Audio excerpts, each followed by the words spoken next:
the Food System Resilience Program FSRP, together with the Ministry of Trade and Industry, has sensitized cross-border stakeholders in trade and agriculture sectors on harmonizing sanitary and phytosanitary standards.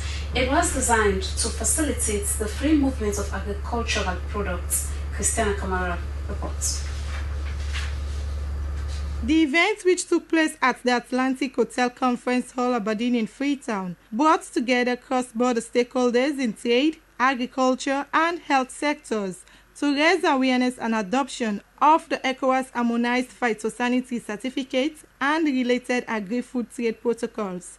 According to the Sanitary and Phytosanitary Consultant ECOWAS, Dr. Sheikh Fall, the initiative was designed to eradicate trade barriers and enhances access to national and regional markets by ensuring compliance with standardized regulations. He said the Harmonized Phytosanitary Certificate, which is now digitalized and recognized across ECOWAS member states, is valid for 1 year and is essential for the safe movement of agricultural goods. This first activity today, but in the coming 3 days, ECOWAS has developed another new guide for sanitary inspection.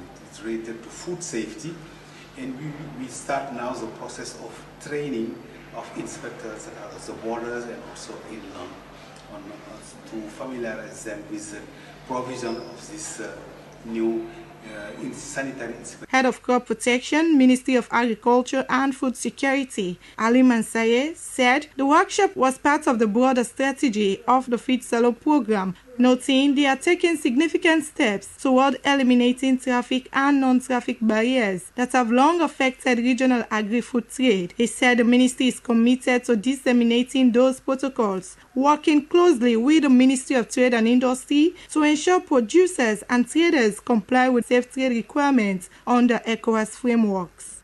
It's going to help much our exporters in country to be able to move their products within the ECOWAS region and the EU markets, America and the... Participants lauded Ministry of Agriculture and Food Security's leadership and ECOWAS in helping them to understand the guidelines of the Harmonized Phytosanitary Certificate, adding that prior to the training, many lacked the awareness of cross-border trade guidelines. We learn from it, and some of us as leaders who are with hundreds of people, we keep teaching them, we keep training them that this is your line of limit. This is what you should do. This is, I think, especially for the grassroots, it's difficult because for you to go to that level of moving to another country, you first of all have to be legally registered here as a trader. But if you check, most of them are just buying and selling, crossing down the border. You ask them to pay how many francs, they will just pay. Participants also provided key recommendations to both ECOWAS and the governments to ensure successful implementation of the initiative, which included strengthening awareness campaigns, improving interagency coordination, and deployment of digital tools at border posts. SLBC News are in Freetown. Christiana Kamari reporting.